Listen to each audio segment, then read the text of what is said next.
Welcome everyone. Today we're going to start going into some Filipino martial arts.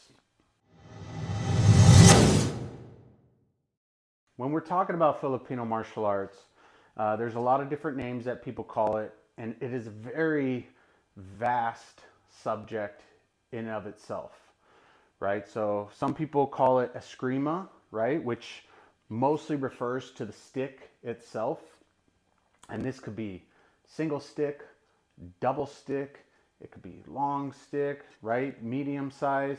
Uh, Again, very vast subject in itself. Heard some people refer to it as arnis.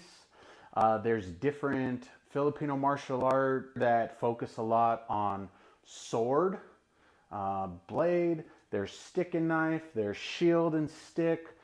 There's a lot of empty hand portion of it too, which is referred to like the panatukan. Panajakman is another term people use for the different kicks. Dumag is another aspect of the Filipino martial arts, which has a lot to do with grabbing and grappling and doing takedowns and stuff like that. So again, it's very, very vast art of itself, Filipino martial arts. But today, we're going to just talk about the single stick. We'll start getting into the single stick and we'll kind of start branching off from there.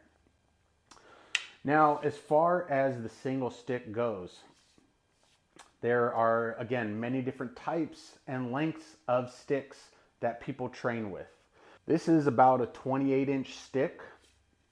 Now, when we are training with this, there's a couple different, I would say, things you keep in mind when you're training with a single stick.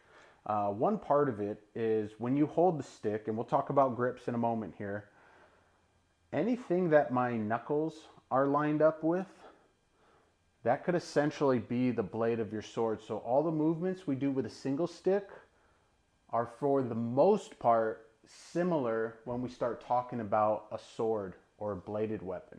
Some of the defenses are going to be different, again, because you're dealing with the sharp edge of a sword as opposed to the blunt edge of a stick. But that's one of the things we keep in mind as far as our attacks go, right? So anything you do with a single stick, you can essentially do with sword.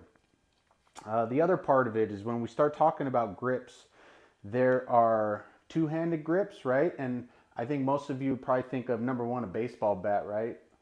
Right, swinging a bat. But when you start thinking about kendo or samurai, right? Long Japanese style swords, they're two-handed. But again, the angle that I do with that sword is not much different than the angle of my stick, right? So what you start to learn as you practice and develop your skills is a lot of the information and approach is similar. What differs mostly, I would say, are the training methods. Here's what we'll start to focus on first. We'll go over the basic stance, how to hold your weapon, and then we'll go over some basic angles, and then we'll do a little bit of footwork. And then as you follow along and you come back for more information, you'll kind of see how we progress from there.